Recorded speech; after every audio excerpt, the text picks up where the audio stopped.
Welcome back to Frontline News. I'm Sasha Lee Hamilton. It's now time for Frontline Business. The Financial Sector Adjustment Company FinSAC and Financial Institution Services FIS, which were established following the collapse of the local financial sector in the 1990s, are further scaling down operations. This is outlined in the recently tabled fiscal policy paper for the 2020-2021 fiscal year.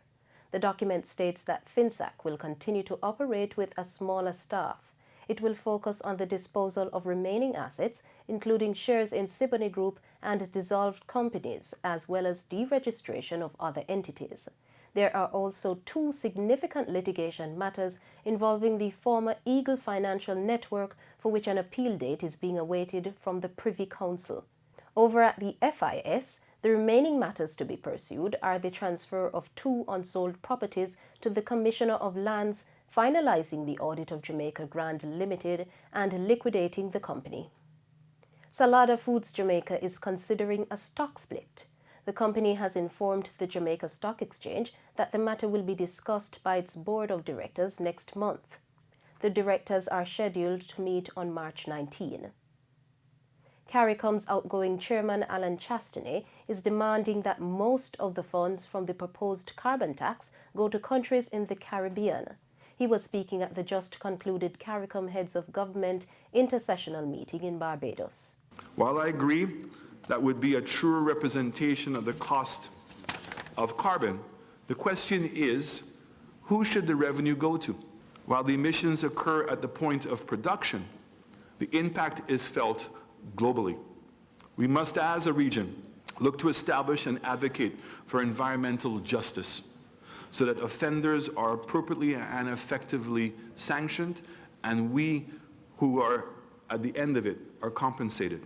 In the meantime, Mr. Chastanet is reporting that despite his efforts to solve correspondent banking issues in the region, most countries are still experiencing restrictions.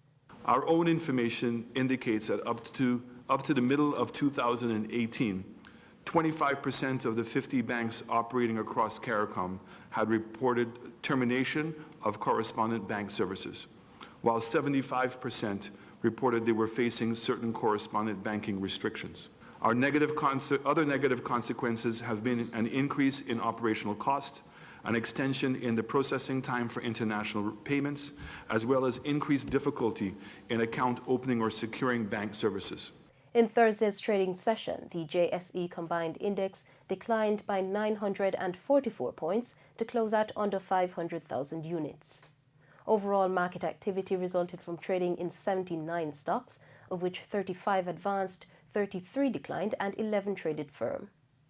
The Junior Market Index advanced by 19 points to close at just under 3,000 units. Stocks advanced for 138 Student Living, 138 Student Living Variable Preference, 1834 Investments, Access Financial Services, and Barita Investments. Stocks declined for Cargo Handlers, Caribbean Cement, Carreras Limited, Dolphin Cove Limited, and Everything Fresh. Trading firm were AMG Packaging and Paper Company, Berger Paints Jamaica, Derriman Trading Company, JMMB Group, and Key Insurance Company. Wigton Wind Farm Limited ordinary shares was the volume leader with 6.6 million units, followed by Sagicor Select Funds Limited Financial with 3.3 million units, and Sagicor Select Funds Limited Manufacturing and Distribution with 3 million units. Now for the foreign exchange.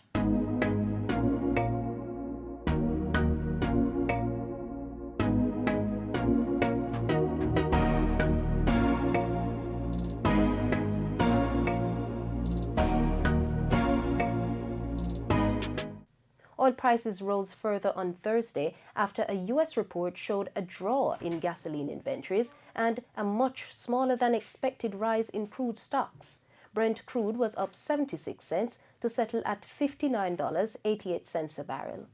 U.S. West Texas Intermediate crude gained 99 cents to $54.28 a barrel. And that's it for Frontline Business. I'm Sasha Lee Hamilton. Pleasant viewing.